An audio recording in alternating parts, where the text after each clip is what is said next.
નમસ્કાર વિદ્યાર્થી મિત્રો, આપણે ધોરણ 11 કોમર્સમાં પ્રકરણ 6 ધંધાકીય વ્યવસ્થાના સ્વરૂપો 2 એનો આપણે અભ્યાસ કરી રહ્યા છીએ. બાળકો, લાસ્ટ લેક્ચરમાં આપણે કંપનીની સ્થાપના વિધિના મુખ્યત્વે 2 ભાગ જોયા હતા. એમાં પહેલા ભાગમાં આપણે અભ્યાસ કરેલો હતો પ્રવર્તન, કંપનીના પ્રવર્તનનો વિચાર, પ્રાથમિક અને વિગતવાર ચકાસણી અને સાધનોનું એકત્રીકરણ અને નાણાકીય વ્યવસ્થા. બીજો ભાગ આપણે જોયો હતો કે નોંધણીનું પ્રમાણપત્ર મેળવવાની વિધિ. એમાં પહેલું આપણે જોયું હતું આવેદનપત્ર અને બીજું આપણે જોયું હતું નામની કલમ. આજે આપણે અભ્યાસ કરવાનો છે રજિસ્ટર્ડ ઓફિસની કલમ. બાળકો, આ દરેક વસ્તુ તમે એસપી સેક્રેટરીયલ પ્રેક્ટિસમાં ભણી જ ગયા છો, એટલે તમારા માટે આ હવે કંઈ નવીન વસ્તુ નથી. તેમ છતાંય આપણા ચેપ્ટરના અભ્યાસમાં આવે છે, એટલે આપણે એનો અભ્યાસ કરવો જરૂરી છે. તો આપણે અભ્યાસ કરવાનો છે રજિસ્ટર્ડ ઓફિસના સરનામાની કલમ. કંપની રજિસ્ટ્રાર અને જાહેર જનતા કંપની સાથે પત્ર વ્યવહાર કરી શકે અને અદાલતનું અધિકાર ક્ષેત્ર નક્કી કરી શકાય તે માટે કંપનીની રજિસ્ટર્ડ ઓફિસનું સરનામું જણાવવું પડે છે. કંપની રજિસ્ટ્રારને ક્યારેય પણ કોઈ પણ પ્રકારનો પત્ર વ્યવહાર કરવો હોય કે જાહેર જનતાને કંપની સાથે જો કોઈ પણ પ્રકારનો પત્ર વ્યવહાર કરવો પડે, તો સ્વાભાવિક વાત છે કે એવા સંજોગોમાં કંપનીનું કોઈ એક ફિક્સ ઓફિસનું સરનામું હોવું જોઈએ કે જેના ઉપર કંપનીના પત્ર વ્યવહાર થઈ શકે. તેની સાથે મહત્વની વસ્તુ એ છે કે જો તમારી પાસે રજિસ્ટર્ડ ઓફિસનું સરનામું હશે તો ભવિષ્યમાં કોઈ પણ પ્રકારની કાયદાકીય આંટીઘૂંટી વખતે કયા અદાલતના ક્ષેત્રમાં એટલે કે કયા વિસ્તારમાં એની ઉપર કઈ કોર્ટમાં તમે દાવો દાખલ કરી શકો છો અથવા તો દાવાનું નિરાકરણ કઈ કોર્ટમાં આવશે તે તમારે જાણવું હોય તો તમે સરળતાથી જાણી શકો છો. એટલે ઓફિસનું સરનામું ખૂબ જ જરૂરી છે.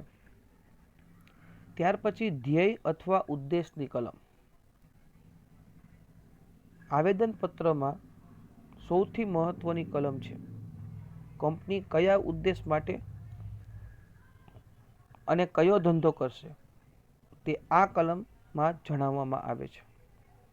જે ઉદ્દેશ માટે કંપનીની સ્થાપના કરવામાં આવે છે તે સિવાયના ઉદ્દેશ માટે કંપની કાર્ય કરી શકે નહીં. તમે કંપનીની સ્થાપના કરો, તમે જાહેર જનતાને શેર ખરીદવા માટે આમંત્રણ આપો, એના માટે તમે વિજ્ઞાપન પત્ર બહાર પાડો, તો એમાં ધ્યેય તો નક્કી હોવો જોઈએ ને કે ભાઈ આ પ્રકારની કંપની આ જગ્યા પર આવેલી છે અને આ પ્રકારનો એ વસ્તુનું ઉત્પાદન કરવાની છે. તો એવા સંજોગોમાં ધ્યેય અને ઉદ્દેશની કલમમાં આ દરેક વસ્તુ જણાવવી ફરજિયાત છે. પોતે જે ધ્યેય નક્કી કરેલો છે કે પોતે જે ઉદ્દેશ સાથે કંપની સ્થપાઈ છે એના સિવાયના ઉદ્દેશ માટેનું કંપની કાર્ય કરી શકતી નથી. ત્યાર પછી છે જવાબદારીની કલમ.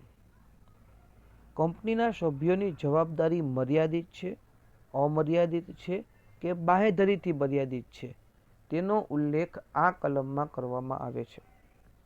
આપણે આની પહેલાં કંપનીના પ્રકારો ભણી ગયા.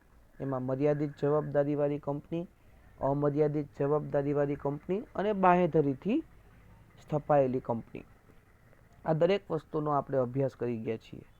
તો જવાબદારીની કલમમાં આ ત્રણેય વસ્તુ તમારે દર્શાવવી પડે કે કંપનીના જે સભ્યો છે એ સભ્યોની જવાબદારી મર્યાદિત છે, અમર્યાદિત છે કે તે બાંહેધરીથી મર્યાદિત કંપની છે.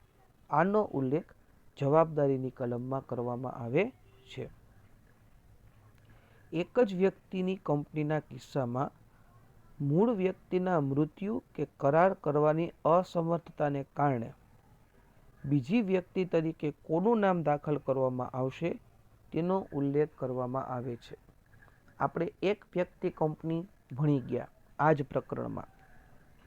તો એવા સંજોગોમાં જ્યારે તે વ્યક્તિ છે એ મૃત્યુ પામે તો એની જગ્યાએ કોની સાથે વ્યવહારો કરવા એટલે કે કોણ એનો વારસદાર હશે એનું નામ દાખલ કરવામાં આવે છે. ત્યાર પછી મૂડીની કલમ. કંપનીની સત્તાવાર મૂડી અને તેનું વિભાજન નિશ્ચિત રકમના કેટલા શેરમાં કરવામાં આવ્યું છે તે જણાવવામાં આવે છે. બાળકો, સત્તાવાર મૂડી એટલે શું? તો કે કંપનીની સત્તાવાર મૂડીથી વધારે રકમના શેર કંપની બહાર પાડી શકતી નથી.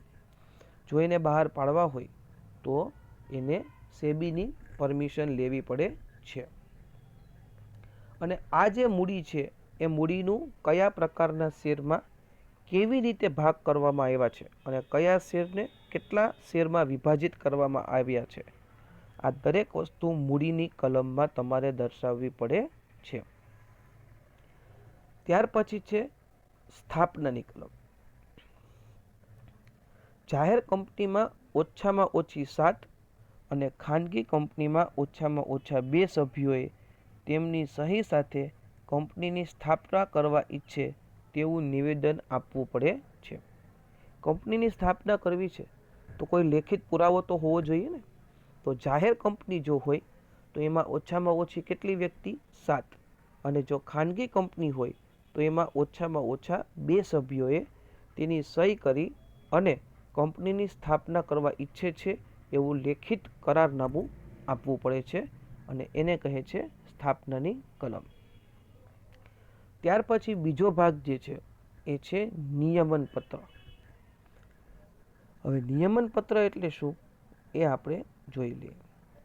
તો કે કંપનીના આંતરિક વહીવટનો નિયમો નક્કી કરતો દસ્તાવેજ છે. એટલે કે કંપનીમાં જે આંતરિક વહીવટ હોય છે એના ઘણા બધા પ્રકારો હોય છે. આગળ હું તમને શીખડાવીશ. આ દસ્તાવેજો માટે જે નિયમો છે એ નક્કી કરતો દસ્તાવેજ છે એ નિયમન પત્ર છે.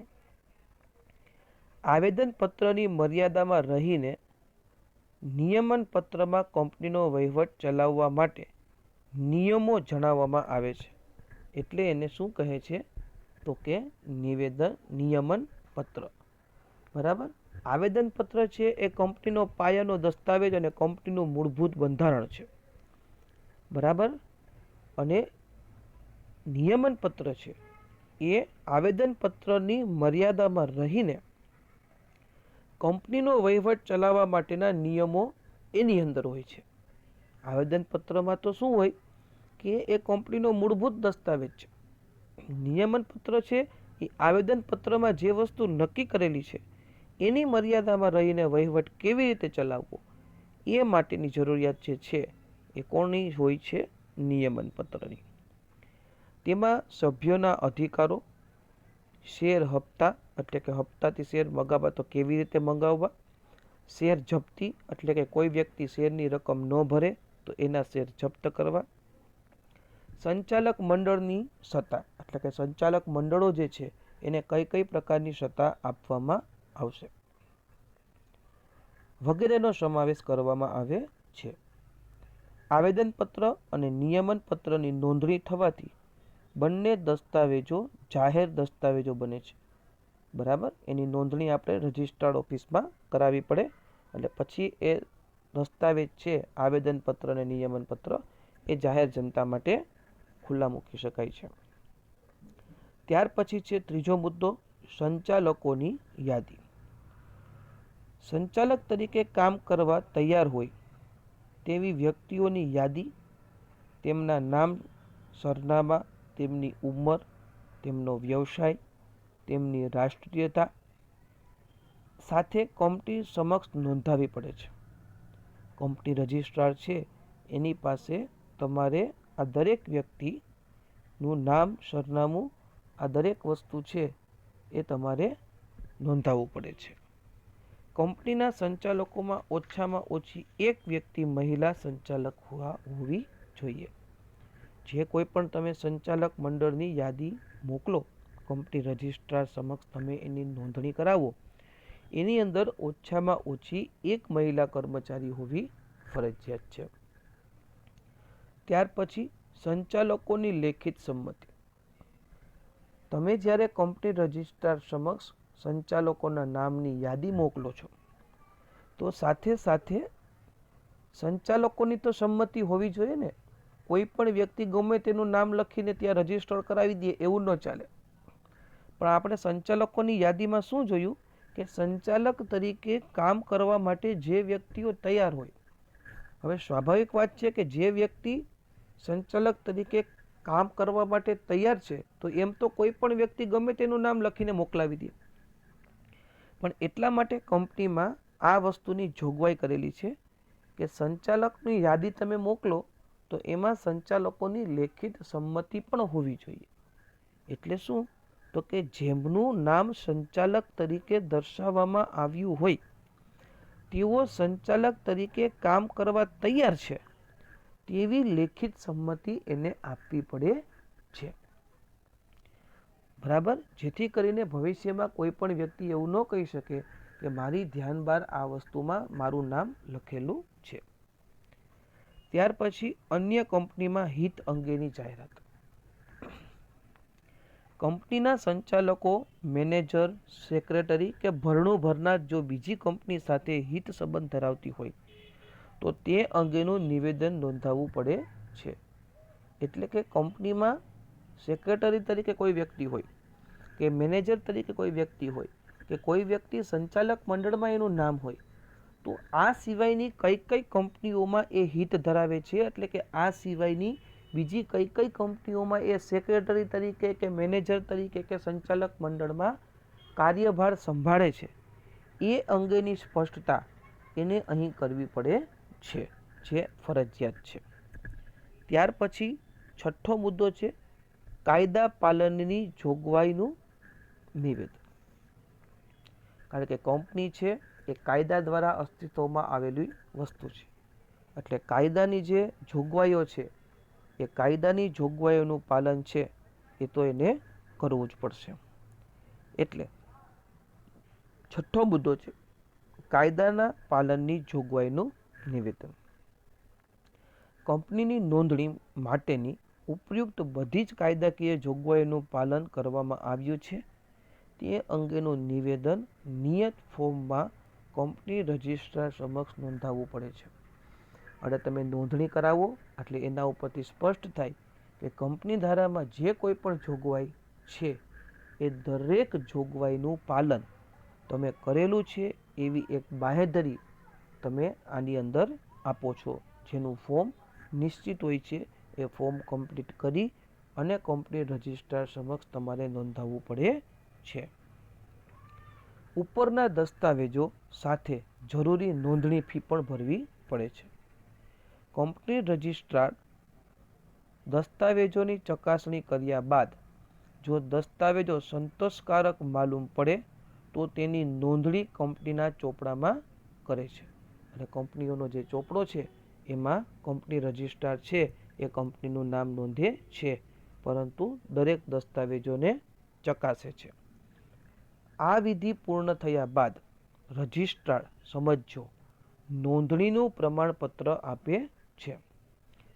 નોંધણીના પ્રમાણપત્રમાં જે તારીખ આપવામાં આવી હોય તે તારીખથી કંપનીની શરૂઆત થઈ ગણાય. પ્રવર્તમાન પરિસ્થિતિ તમે વિચારી લ્યો કે મારે કંપની સ્થાપવી છે, ત્યાંથી કંપનીની સ્થાપના ગણાતી નથી. પણ કંપનીને જ્યારે નોંધણીનું પ્રમાણપત્ર મળે છે ત્યારે કંપની એ તારીખથી કંપનીની શરૂઆત થયેલી ગણાય છે. ખાસ સમજો, કંપની રજિસ્ટર્ડ કંપનીની નોંધણીનું પ્રમાણપત્ર આપવાની સાથે કંપની ઓળખ નંબર આપે છે. બરાબર? જેને કોર્પોરેટ આઇડેન્ટિફિકેશન નંબર કહે છે, જે કંપનીની ઓળખ બને છે અને તેનો સમાવેશ કંપનીના નોંધણીના પ્રમાણપત્રમાં કરવામાં આવે છે. કંપનીએ રજૂ કરેલ મૂળ દસ્તાવેજો અને માહિતી પત્રકો કંપનીનું વિસર્જન ન થાય ત્યાં સુધી કંપનીની રજિસ્ટર્ડ ઓફિસમાં સાચવવામાં આવે છે. એટલે કે આ જે તમે નોંધણી કરાવેલી છે એ નોંધણીની તમામ મૂળ દસ્તાવેજો, આવેદનપત્ર, નિયમનપત્ર, એની અંદરની અલગ અલગ કલમો, એમાં કંપનીના સંચાલકોની યાદી, એની લેખિત સંમતિ અને કાયદાની જોગવાઈઓ અંગેનું નિવેદન, આ દરેક વસ્તુઓ જે તમે આપેલી છે એ માહિતી પત્રકો અને મૂળ દસ્તાવેજો જ્યાં સુધી કંપનીનું વિસર્જન ન થાય ત્યાં સુધી કંપની રજિસ્ટ્રાર પાસે રહે છે. બરાબર. હવે ખાસ સમજો કે ખાનગી કંપની આ વિધિ પૂરી કર્યા બાદ ધંધો શરૂ કરી શકે છે, જ્યારે જાહેર કંપનીને વિજ્ઞાપન પત્ર બહાર પાડી લઘુત્તમ ભરણાની શરતો પૂરી કર્યા બાદ શેરની ફાળવણી કરી શકે છે. આ જે નોંધણીનું પ્રમાણપત્ર છે એ બંને કંપનીને આપવામાં આવે છે, એક ખાનગી કંપની અને બીજી જાહેર કંપની. ખાનગી કંપની છે એ આ તમને સર્ટિફિકેટ મળી જાય, બરાબર, નોંધણીનું પ્રમાણપત્ર, એટલે પોતાનો ધંધો શરૂ કરી શકે. પણ ખાનગી કંપની માટે એવું નથી. ખાનગી કંપની છે એ કંપનીને નોંધણીનું પ્રમાણપત્ર મળી ગયા પછી એ વિજ્ઞાપન પત્ર બહાર પાડે. વિજ્ઞાપન પત્ર એટલે જાહેર જનતાને શેર ખરીદવા માટેનું આમંત્રણ આપે, અને એ આમંત્રણ આપ્યા પછી પણ લઘુત્તમ ભરણાની શરતો, એટલે જે કંપની રજિસ્ટ્રારની જાહેર કંપનીઓ માટેની કંપની ધારામાં જોગવાઈ છે કે એટલીસ્ટ આટલા ટકા જે શેર બહાર પાડ્યા છે એની આટલા ટકા શેરની રકમ છે એ શેર કંપનીના વેચાઈ જવા જોઈએ. એને લઘુત્તમ ભરણું કહેવાય. એ કમ્પ્લીટલી પૂરું થાય પછી એને ધંધો શરૂ કરવાનું પ્રમાણપત્ર મળે, અને પછી જાહેર કંપની છે એ પોતાનો કંપની છે, પોતાનો ધંધો છે એ આગળ ચલાવી શકે છે. પણ ખાનગી કંપની માટે આ નિયમ નથી. નોંધણીનું પ્રમાણપત્ર મળે એટલે ખાનગી કંપની છે એ પોતાનો ધંધો શરૂ કરી શકે છે, જ્યારે જાહેર કંપની છે એ લઘુત્તમ ભરણા માટે આગળ વધે છે. તો બાળકો, આ મુદ્દાઓ હતા કંપનીની સ્થાપના વિધિમાં. મુખ્ય આપણે બે ભાગ પાડ્યા હતા, એક તો પ્રવર્તન અને બીજું નોંધણીનું પ્રમાણપત્ર મેળવવાની વિધિ. બરાબર. અહીં આપણે કંપનીની સ્થાપના વિધિનો જે મુદ્દો છે એ કમ્પ્લીટ પૂરો કરીએ છીએ. હવે આપણે આપણા ચેપ્ટરમાં ફક્ત 3 તફાવતો છે એ 3 તફાવતો જ ધ્યાનમાં લેવાના છે.